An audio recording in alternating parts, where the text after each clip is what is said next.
Adam. So just going through our pitching references from last week. So the right hand side is the before image and the left hand side is the after. And the biggest thing I want you to see is different here is the positioning of the shaft at address. So when we look at the right hand side, notice how forward we have the shaft leaned and also how back in the stance the ball is positioned. And compare that to the left hand side where the ball is almost in the middle of the stance and we have far less forward lean on the shaft. And that's more like what we want to see. We would call it a neutral position. And the reason for that is when we kind of start with the hands pressed forward as much as we do on the right, which you can see you actually press it forward even more than you did at address. When we do this, the problem is you take away a lot of loft from the golf club.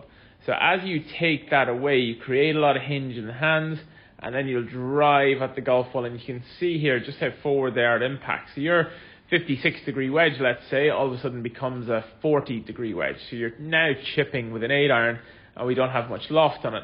And it also causes a lot of strike issues, and you can kind of see that little save in your body as you come through. It's almost like you're trying not to thin it because you've got so much bend in the hands coming into the golf ball. So you can see here it's like a little bit of a lean and a save coming through with your legs, and you're just trying to stay down to it.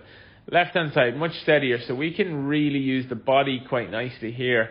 So we make a nice little rotation with the torso back, and then from there we just rotate body through and face the target. So look how different these two look, and bear in mind these were going exactly the same distance, but the one on the left is going to have a higher, slightly softer flight to it, and it's going to be much more predictable. So we're looking to see that kind of neutral setup that we see on the left hand side, and then from there what we're looking to really see is that little kind of movement or bigger movement of the body, where when we turn, the body rotates back and rotates through, and there's very little action in the hands, as opposed to this big hinge to begin, and then that little bit of a save down at the bottom.